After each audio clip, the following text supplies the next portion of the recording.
So we'll chant 3 times Om and Sahana Bhavatu, the beginning prayers.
तेजस्विनावधीतमस्तु मा विद्विषावहै।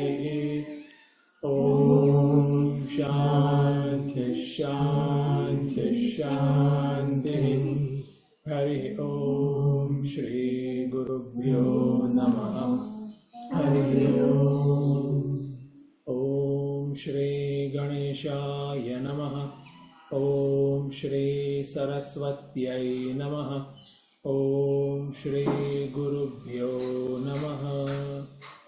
ॐ समस्तजनकल्याणे निरतं करुणामयं नमामि चिन्मयं देवं सद्गुरुं ब्रह्मविद्वरं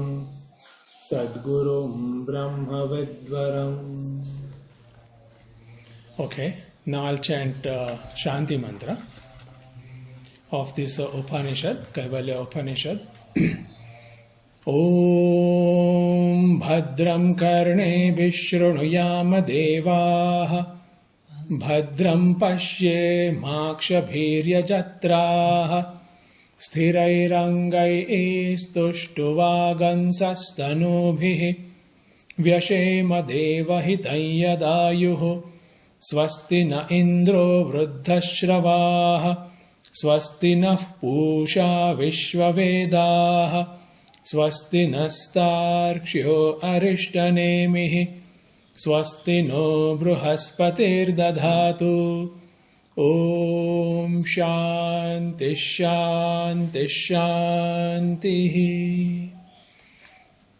And yesterday we saw a few beginning mantras of this beautiful Upanishad, Kaivalya Upanishad.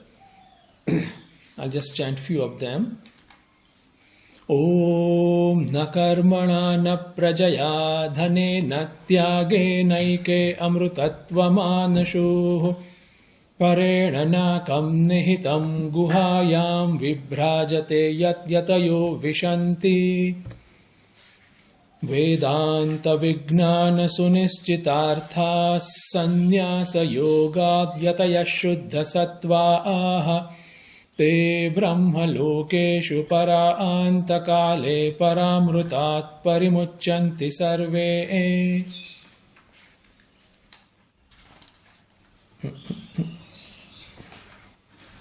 Yes, so till here we have just seen some overview that the student of Upanishad called Ashwalayan is approaching the teacher called Brahmaji and asking for the self-knowledge.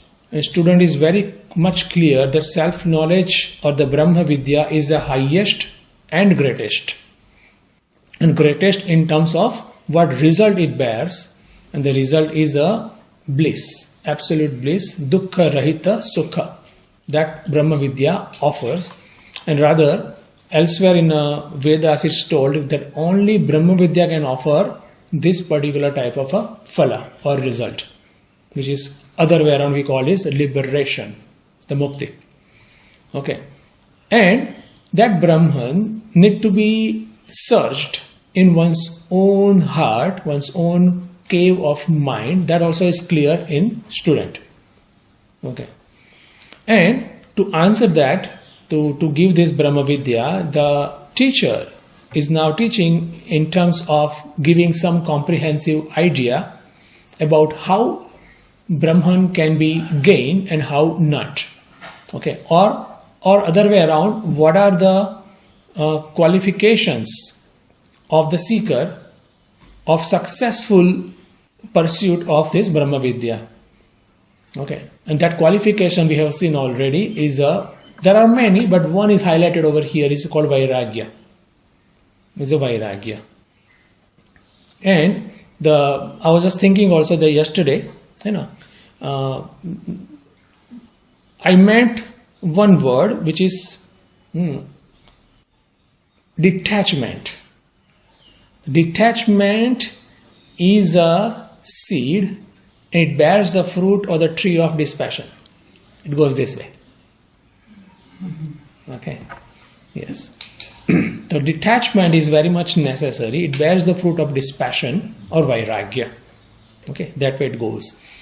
So the Vairagya is very much important, and Shruti also just tells that all other things in external world, which is counted over here, that no matter how great or noble karmas we do, no matter how much property or the money we have, no matter how many people backing or family members we are having, okay, those won't help us in gaining Brahma Vidya. Okay. They might help us in some other Vidya or some other way of lifestyle, but not for the Brahma Vidya. So what Brahma Vidya conducive quality is? The quality is dispassion, the Vairagya. Okay. And that's why it's necessary to have a detachment or detached approach towards the surroundings what we are having. Okay. So having said that,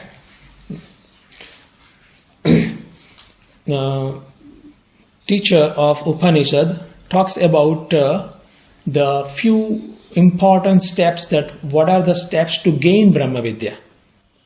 Okay. Prerequisite is all the qualifications are there. Okay. And quite interestingly, to gain the qualification takes a lot of time. It takes a lot of time to gain the qualification. To have that ample measure of viveka, vairagya, discrimination, dispassion, having a control over our senses, our mind, okay.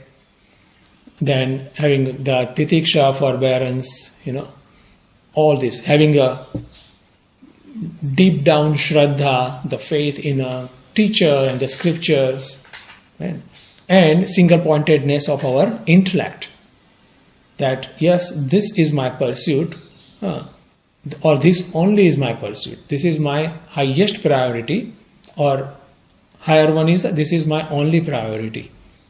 So this particular kind of evolution takes long time.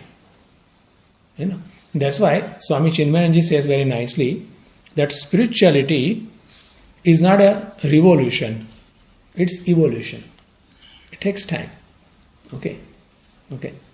Because our effort has its own limitations, and many a times we need to mature out, ripen our own sanskaras, our own habits, before we grow out of it. Okay, rise above it. So that's one thing. But about now, Shruti is talking about those who has gained this qualification and what they do. Okay. So that yatayaha, the first stage, we have seen already yesterday. Yatayaha, those are putting forth the right effort in a right direction. Okay. See, we have seen that many Mahatmas or many good sadhakas, they just disappear from the society, and take a shelter in some remote area like this ashram or elsewhere in Himalayas also, for some good time, considerable time. Okay, and over there they try meditating over the nature of the self.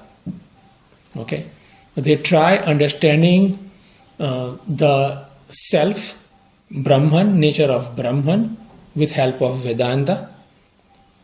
It all depends on which level, which stage they are in. But this effort in the right direction, they especially do so that they move forward towards Brahma Vidya. Okay. So, or we can say also that based on their own level of being, they undergo some sadhanas, some anushtanas also. Okay.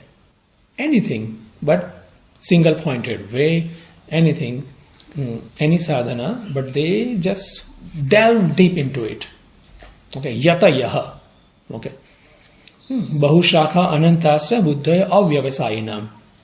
Not that, okay, today I do sadhana 1 and after a week sadhana 2, and then sadhana 3, I just want to have window shop everything. So one becomes jack of all Trades. Jack of all trades, master of none. Okay, yes. So that happens. But here, that's why that Shruti says, no, not that way. One just digs for the well at one particular place intelligently. Not that I feel like and I do it. No, intelligently. That's why Swami Chinmaya also says that sadhaka must be intelligent. Must understand the vision of the life, must understand the message of the Guru, the scriptures, must understand what my constitution is, what are my the weaknesses, what exactly I need to work on, and accordingly pick the sadhana. Okay, accordingly pick the sadhana, accordingly pick the lifestyle also. Make a change, necessary change, that calibration in one's own lifestyle, one's own daily life. That is a must. Okay. And as a result, whatever chitta shuddhi or antakaran shuddhi is left, one is able to do it, and also one is able to undergo this process of Vedantic Shravana, Manana and Nididhyasana. Okay. So level 1 is that, going deep down, and then level 2 is also said Sannyasa Yogat. See, now what is the necessary change in a lifestyle comes? Sannyasa Yogat. So everybody must take sannyasa. Okay. The point is, sannyasa can be seen two ways. One is as an ashrama, where you change the lifestyle, you change the clothes also, and take a vow of sannyasa, etc. Okay, and accordingly you live in a ashrama or solitude place, etc. for good. That's the one way. And second is the inner sannyasa. Okay, from within, I live like a sannyasi. So what sannyasi means? Sannyasi means whose priority is Brahma Vidya, Brahma Gnan only. Okay. And accordingly, one has converged all one's mental energies towards gaining this knowledge. Okay. That's a sannyasi. Sannyasi is meant by this. Okay. The self-knowledge is only pursuit I want to follow, and that is the only priority I have, and all my mental energies I have converged, focused into that. Swami Vivekananda says very nicely, Swami Vivekananda says that the difference between ordinary person and a yogi at core is one. The mental energies of ordinary person is scattered in all over different places, whereas mental energies of a yogi is converged into one. He has done that. He has done that purushartha. Okay. So that is stated, that is narrated by the name Sannyasa Yoga. Okay? So, Yatna, Yatayaha, Sannyasa Yogat. And what one does? Vedanta Vijnana Sunischitarthaha. Then the science or the truth of Vedanta. Vedanta Nama Upanishada Pramana. Truth of Upanishad is one understanding very precisely, very clearly. How? By Shravana, Manana, Nididhyasana. Okay. It goes that way only. All these combinations are there. Shravana, Manana, Nididhyasana. The right vision. One gets the right vision with the help of competent teacher. Okay. And how long this process takes? It's never 10 minutes or 1 week or 1 month crash course. Never. Okay. It is a process of the long, diligent efforts. Okay. And that's why the highest priority should be there.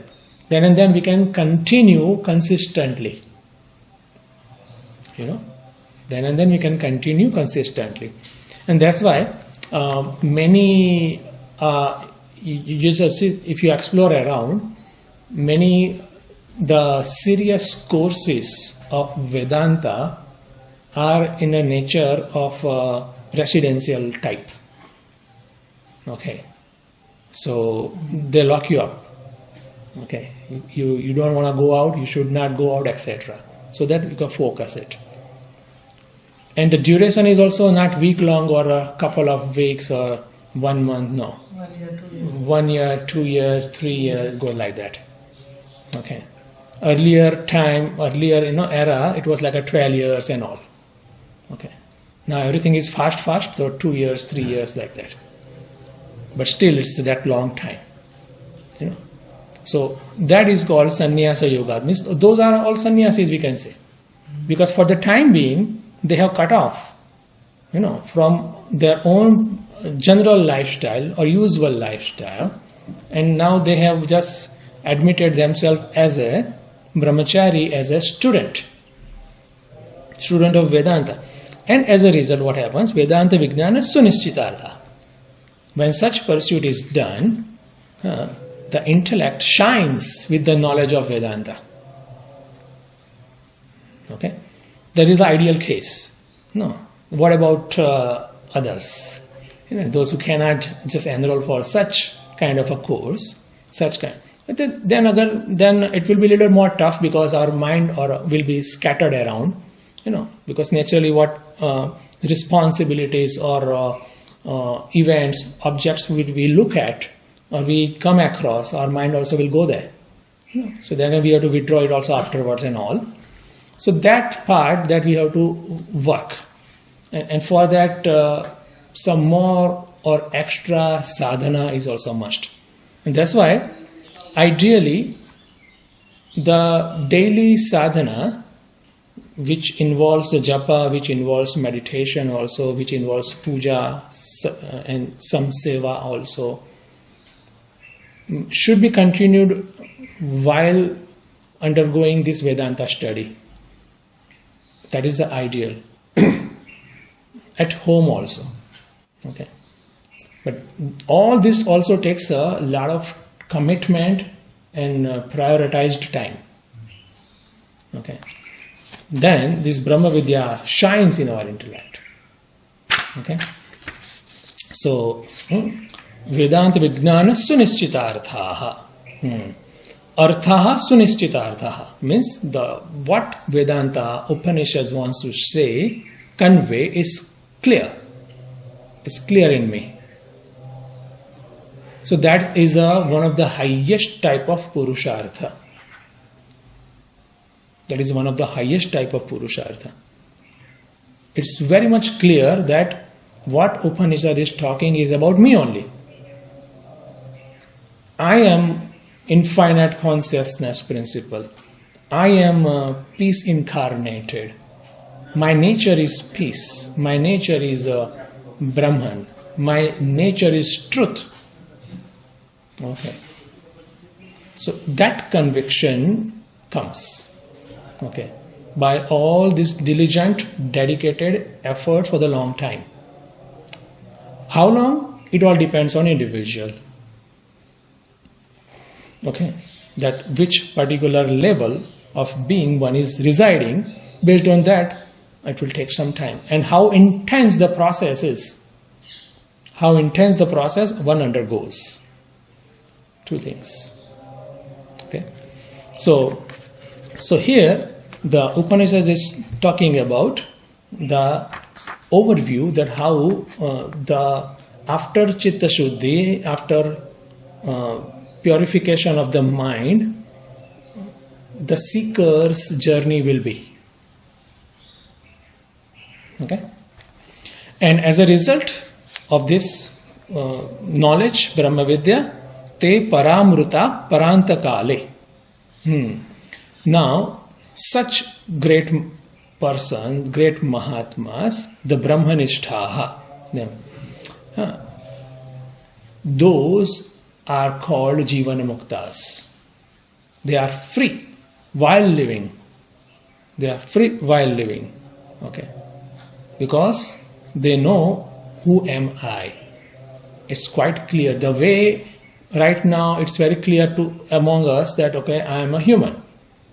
Then I am a male, I am a female, etc. It's quite clear. No doubt. Okay. I would say based on that awareness or based on that knowledge only our rest of transactions happen. The same way, arthaha sunishitaha means one is clear who am I. Okay. So that much purushartha in terms of Vedantic Shravana, Manana and Nididhyasana is done by this great Mahatma. Okay. And as a result, Paranta Kale, when there is a final death of this body, okay, Brahma Lokeshu Parimuchyanti, means there is no rebirth. There is no rebirth anymore. One becomes infinite. Okay, one becomes infinite. Okay, so that part is been told, and from the next verse onwards, having given this outline or the framework of the Brahma Vidya process, the Shruti, or teacher, is talking about the process. Now the detailed process is being talked about. I'll chant the mantra.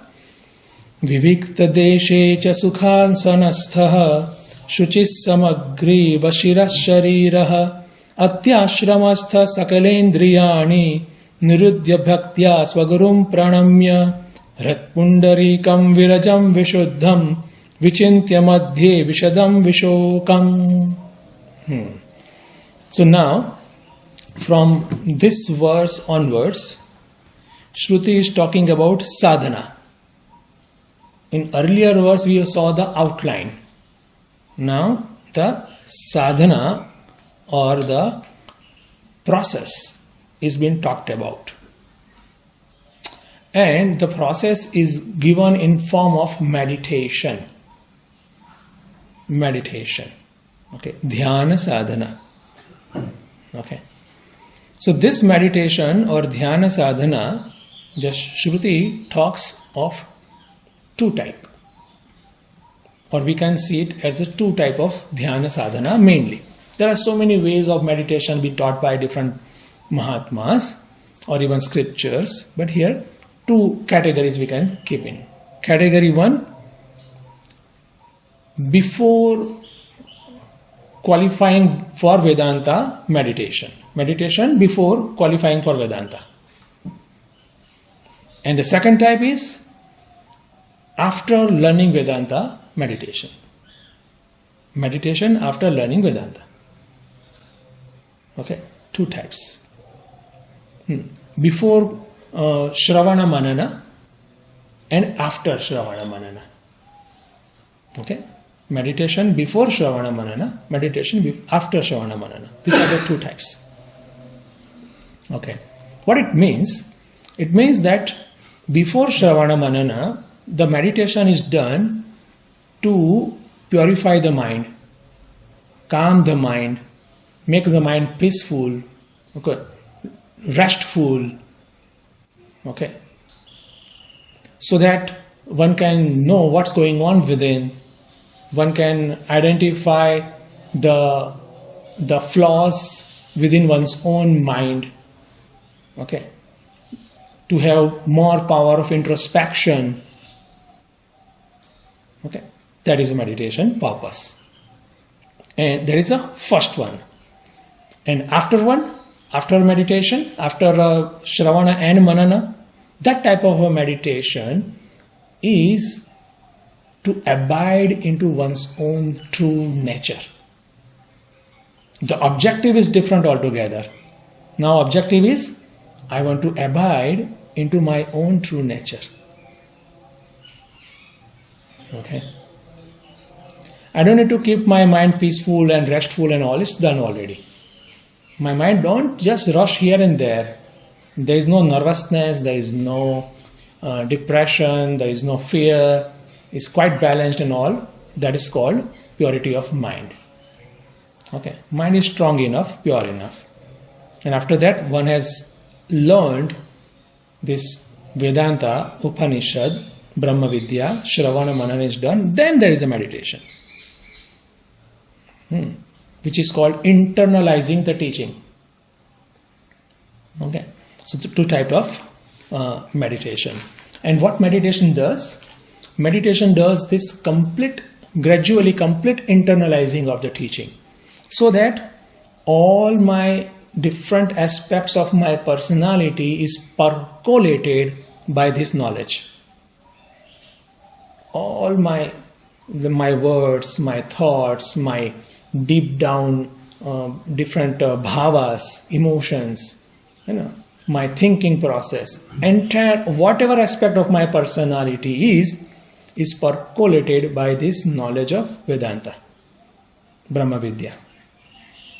Okay, it is like some people they eat quite a pungent food, say garlic, for example.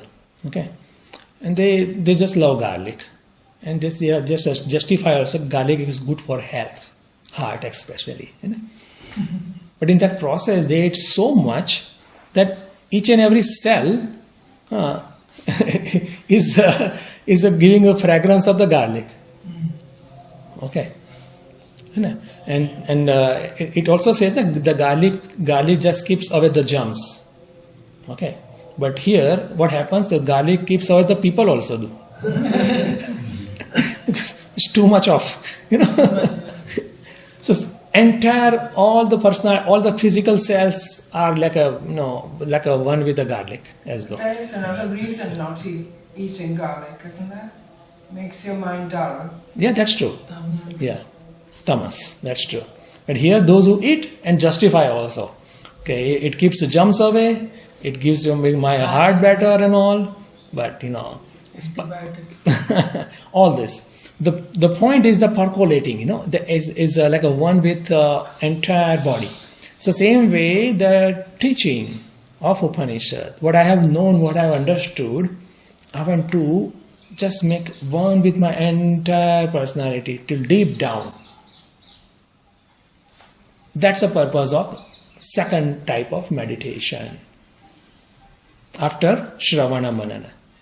Okay. So these meditations you do with every study, or it's like before and after? You are saying is before doing Brahma Vidya and after the whole thing? See, the meditation process can be done or should be done rather throughout the process, throughout the sadhana. But once sunischitaha, the knowledge is clear, now I know exactly what I need to do. And one does it with a clear purpose.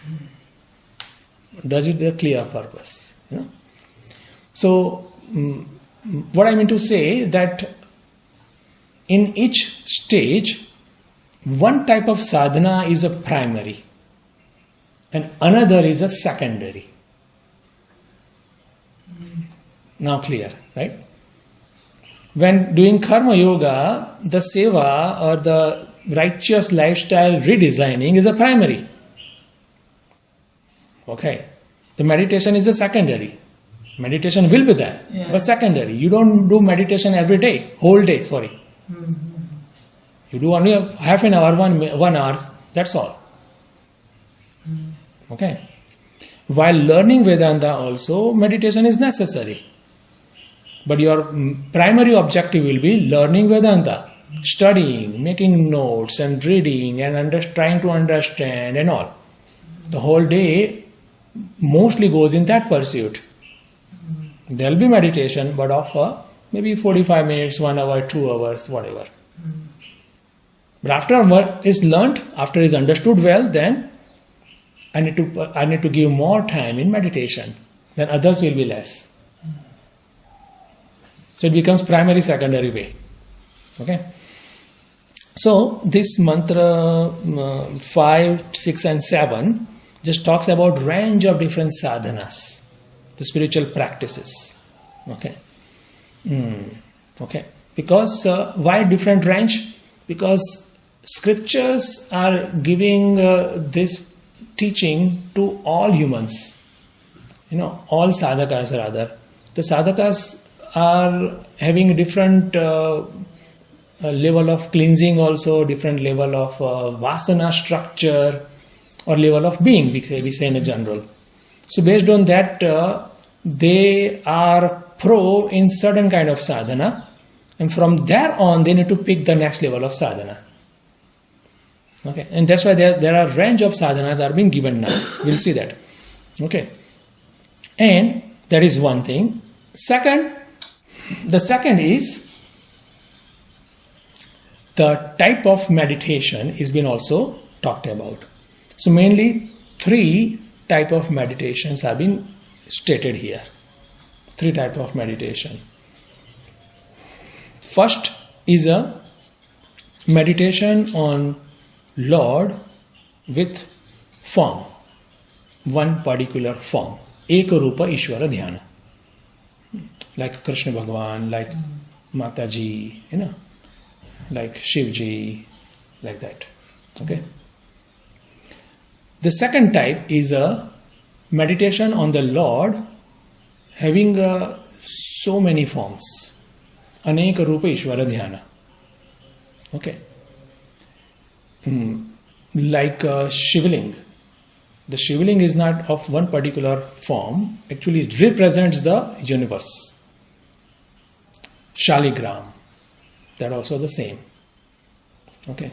So meditating upon the cosmos and having one particular pratika, symbol right in front as a Shivlinga or Shaligram.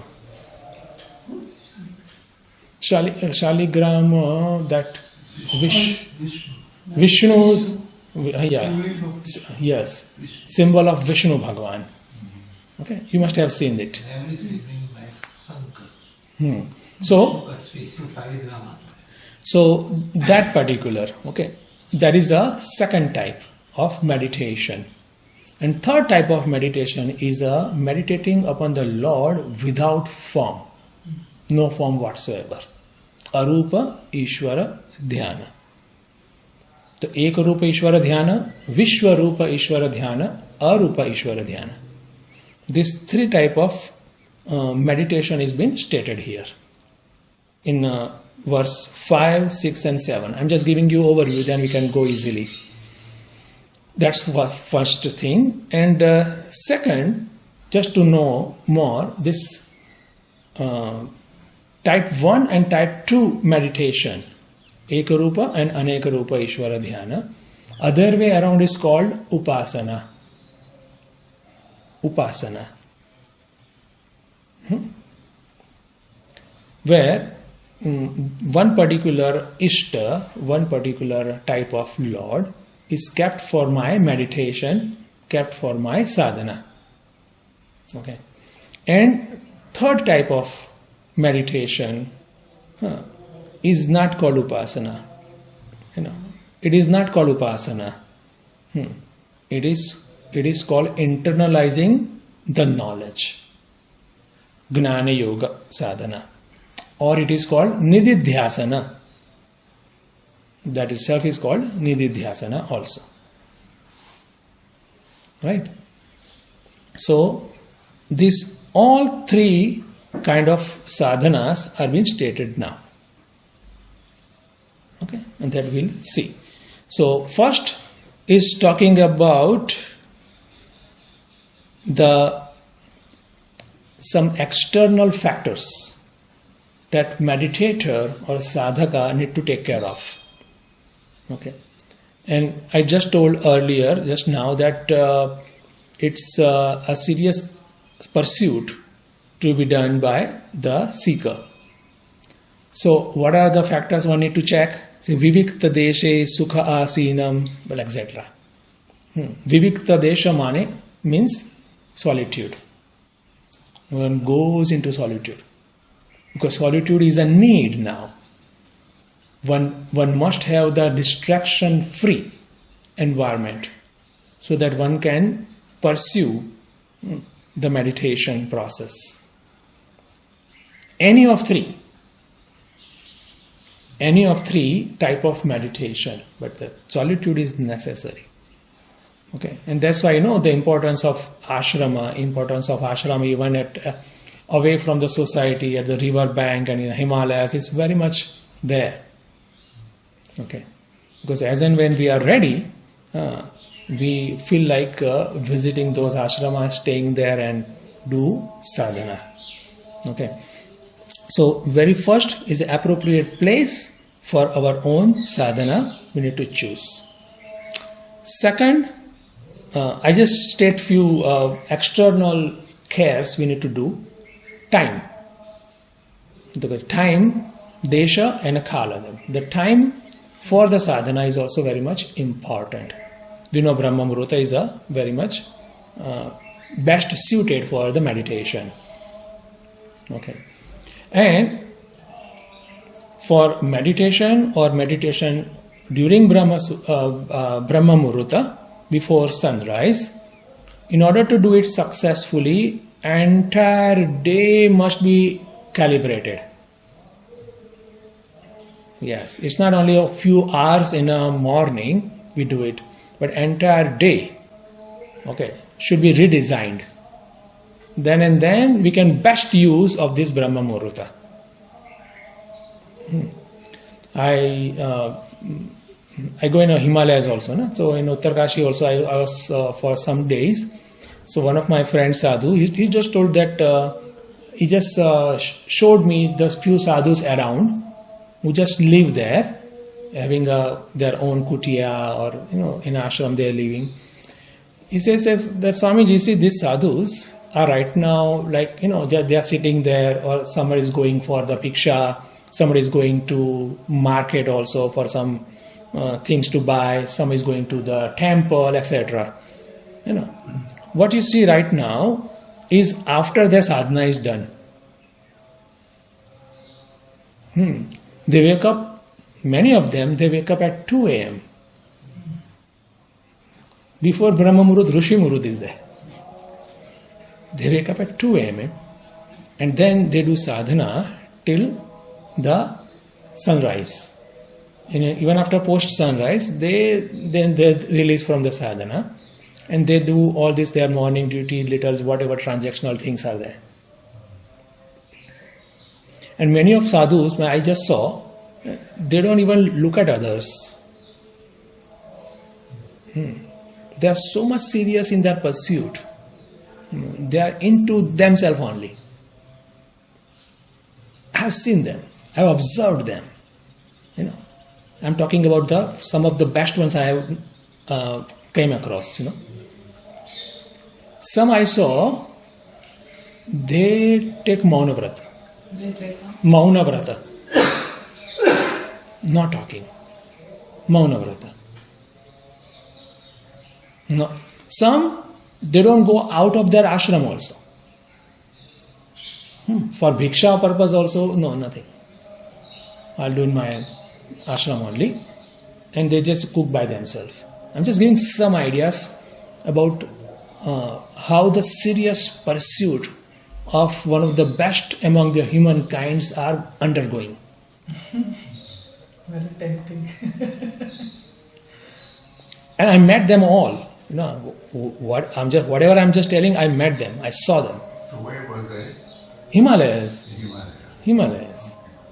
In Uttakashi. Uttakashi, Gangotri, elsewhere. I'm just because so many I'm just mentioning, so they are scattered around. Mountains, Yes. So it is. So why I'm telling that Vivikta Desha, Kala, all this. Then asana is also there. Asana is also mentioned. Okay. Nati Nicham, Nati Ucham. In a Bhagavad Gita also chapter 6 talks about very nicely that what kind of meditation practice we should do. Before that, what the care we need to take about external setup as well. Same in Upanishad here also. The asana also should be not so high, not so low, not so tight, not so loose. We just sit on an asana and we just sink into it. We don't want such asana. Okay? And we sit and we feel like we are sitting on a rock. We don't want that asana also. It should be a little soft so that, it becomes easy for us to forget our body. The point is we just forget our body and all body parts. What it means that body is fit. Body is fit means it doesn't remind us that I'm here. It doesn't remind us. That's all. What it means by all our teeth are fit. As though they are not there. So that particular body condition is also necessary. One need to maintain that. Okay. That's one. And during meditation, what kind of body posture should be? That is Sama, Kaya, Shiro, Griva. Okay. Means our back, our neck and our head should be in a one line. In a one line. And another is add-on we can have that almost 90 degree with the earth, with the land. It should not be like just leaning forward or leaning backward. 90 degree, just check, try to check, and that's all. Sama, Kaya, Shiro, Griva.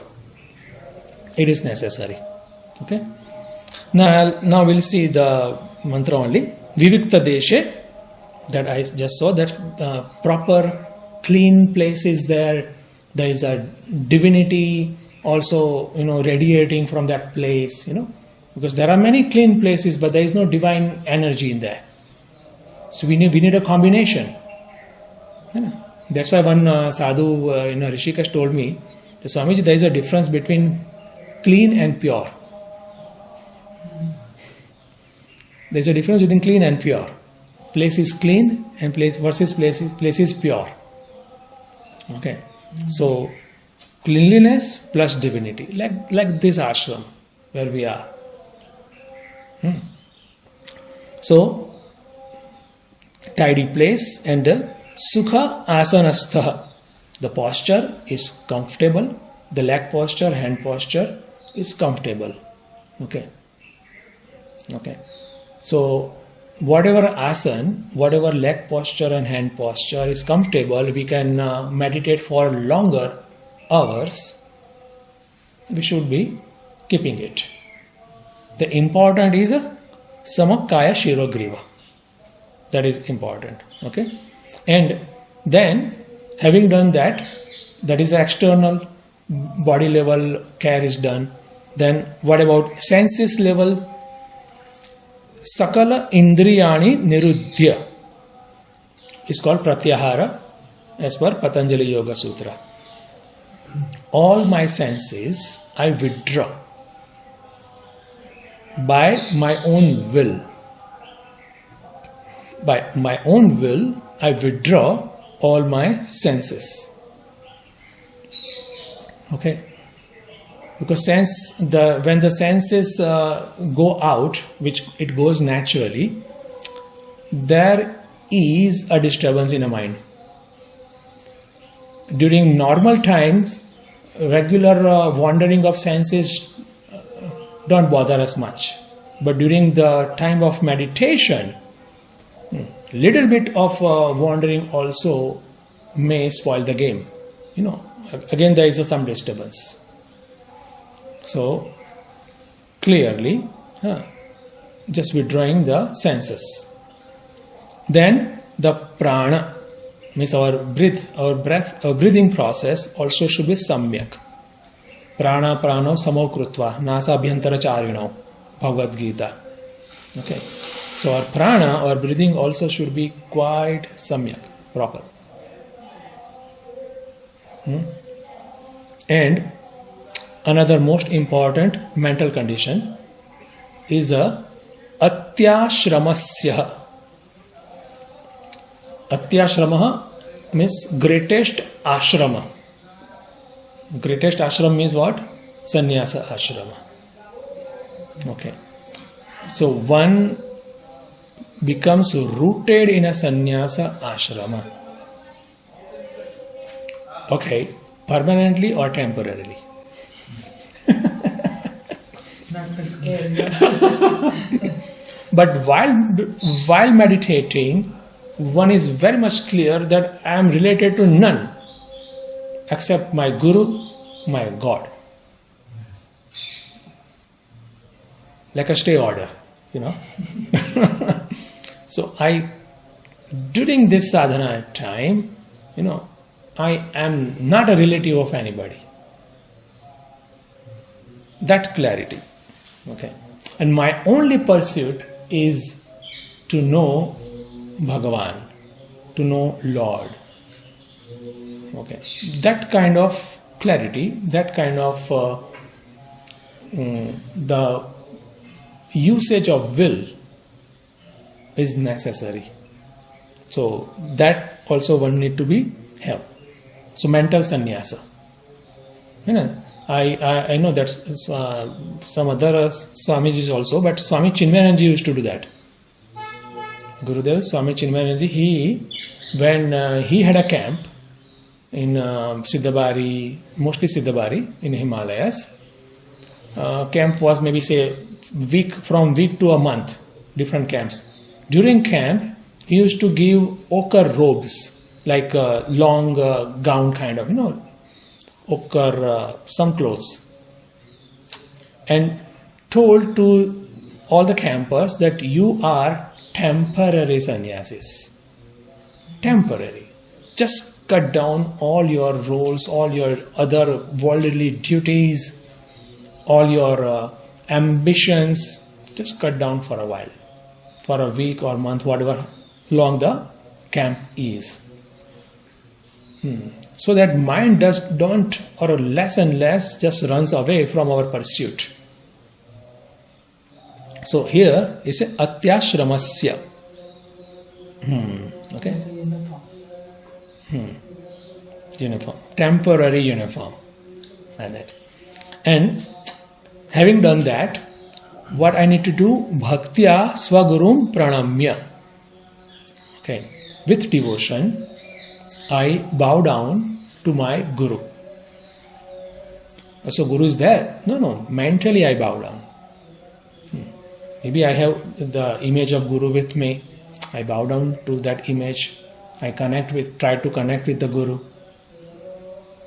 It is necessary. And that's the one of the rare relations is been allowed.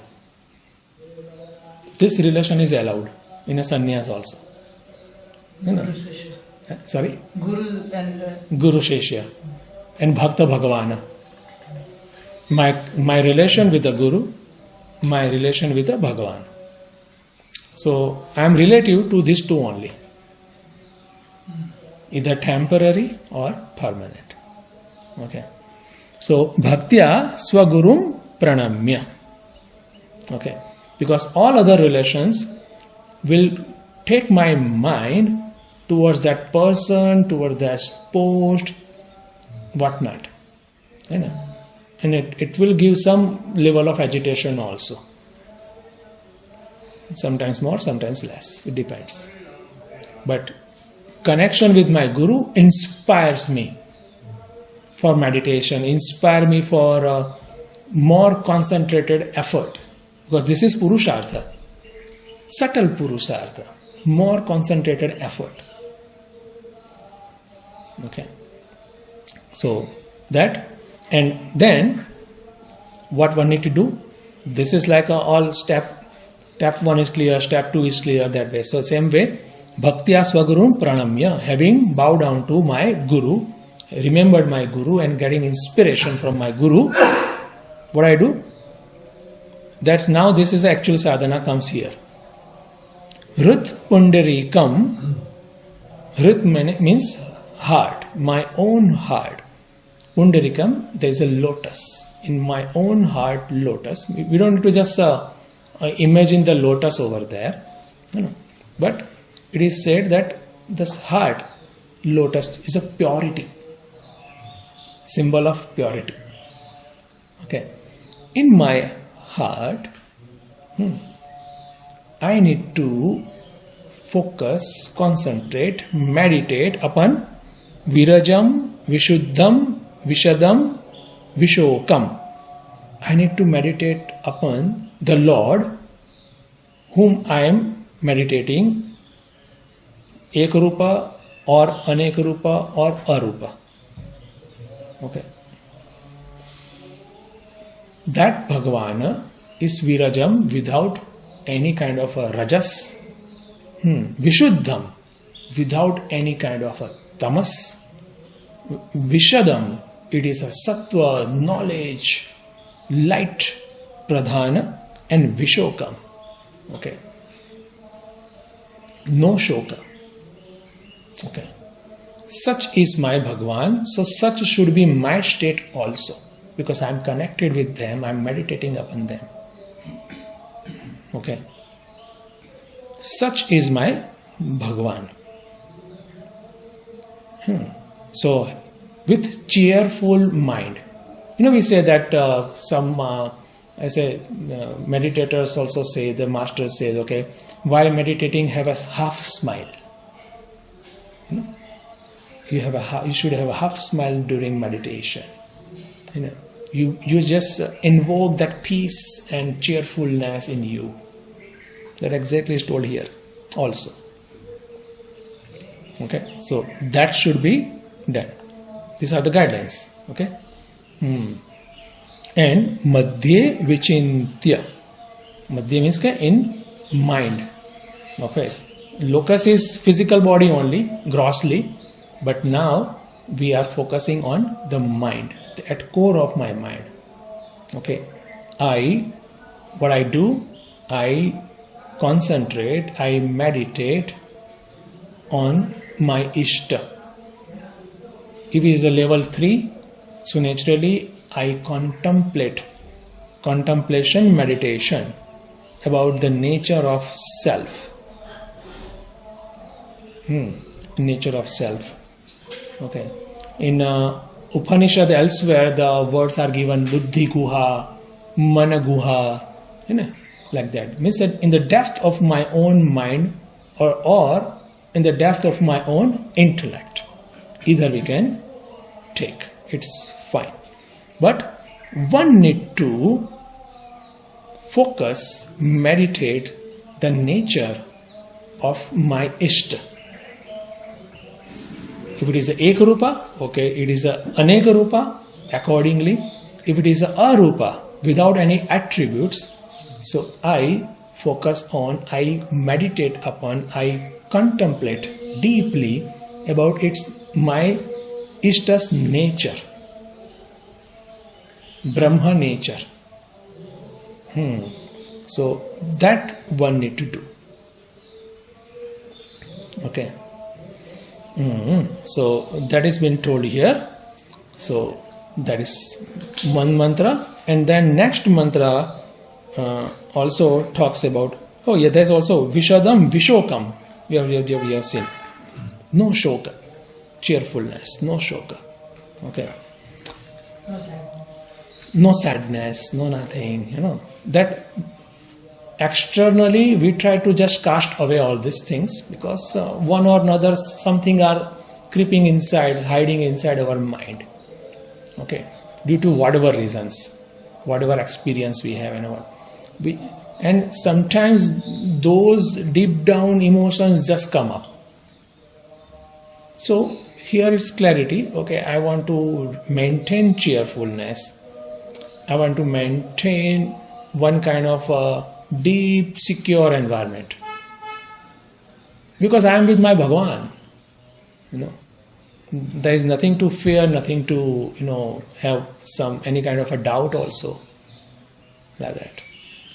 Swamiji, I wanted to know, because you're Swami, that's why I'm asking. People who have this deep desire to go on this journey, who are from families and who have family, they're living, and the transition, suppose for example, I really want to go, but I have a family and I have responsibilities and all, so how do we work on that aspect? Do you have to take a permission, or do you have to run away, or do you have to... Well, this is all later part is very good, but the jumping over this that's not that's I would say in each era, each generation, this dilemma is there, more or less, I would say. So if there is a guru, living guru, it becomes quite easier, because now we get the directions, we have the faith also, and so that there is a least kind of bothering also, aftermath bothering, what will happen later, this, that. Am I right or wrong? Living guru, that's one. And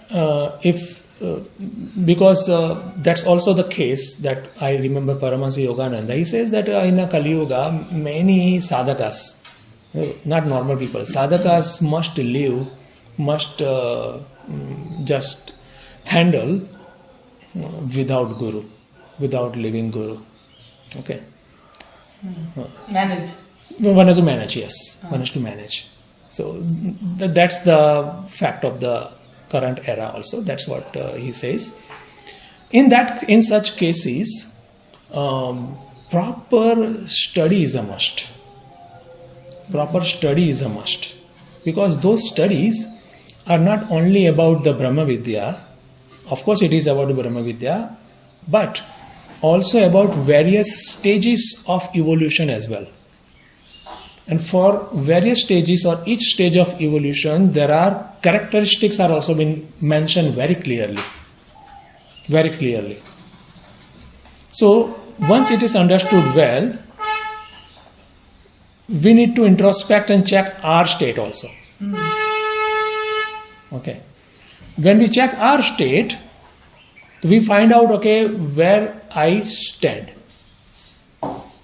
with that, where I stand, what kind of my level of being is at present, and what kind of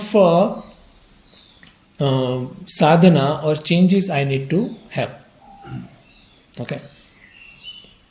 That particular approach gives us surety in our path and pursuit. That should be done. Because ultimately, we have to listen to our inner calls and follow it.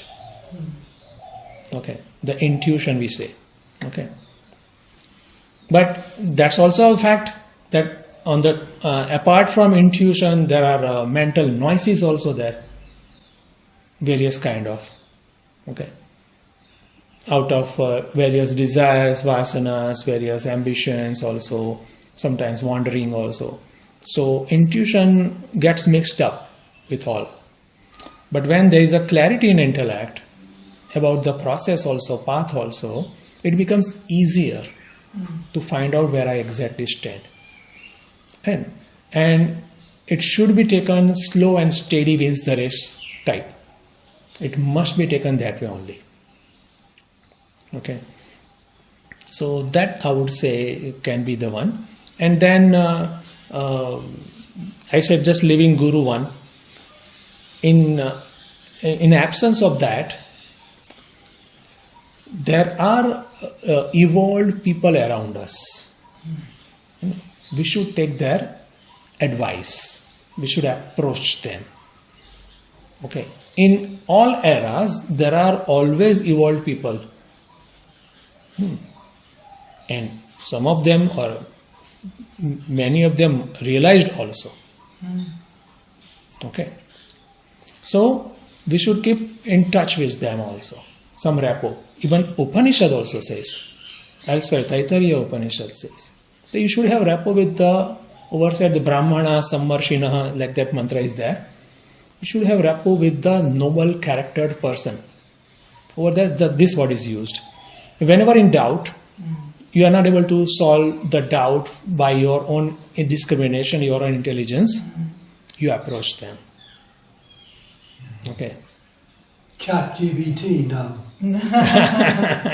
Sorry, I was reading Vivek Chudamani, Mm-hmm. and the very first 5 lines, qualification of a guru. Yes. How do you find guru? Yes. The Guru also over there, yes. Manushyatam, Mokshutam, Mahapurusha, Shanshraya, that also is being given over there.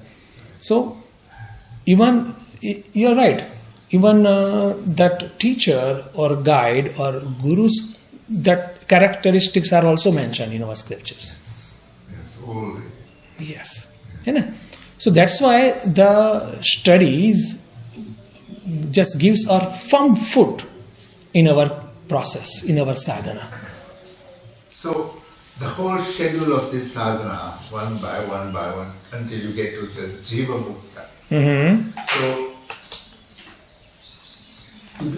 what qualification of Jiva Mukta arrives after all this, then what is the attributes of that Jiva Mukta? What is he? God? Does he become God? Brahma? He becomes Brahman, yes. He becomes a Brahman. And see, our even Upanishad also has stated few characteristics. Bhagavad Gita says also very nicely that it is chapter 2, that Sthita Prajna Lakshana. Yes. Sthita Prajna Lakshanas are nothing but Jivan Mukta's Lakshana. Yes. Steadfast wisdom. So Jiva Mukta is the Brahma. Is one with the Brahman. He knows inside, I am Brahman, that's all. So the Dhamma Paramama. Yes. So if one looks at the 15th chapter, which was everything that we talk about, which part of the Upanishad has it arrived from?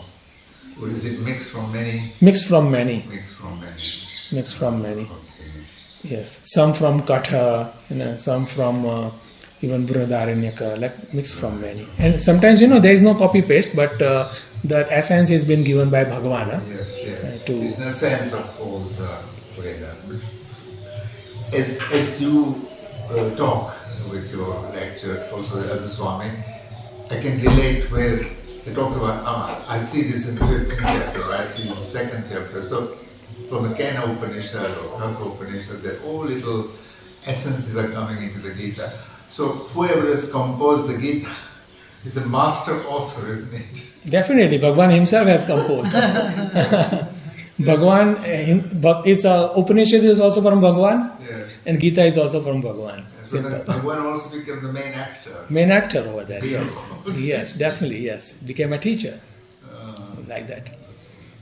Okay, I guess we can. Thank you very much. Om Purnamadah Purnamidam Purnat Purnamudachyate Purnasya Purnamadaya Purnameva Vashishyate. Om Shanti Shanti Shanti. Hari Om Shri Gurubhyo Namaha. Hari Om.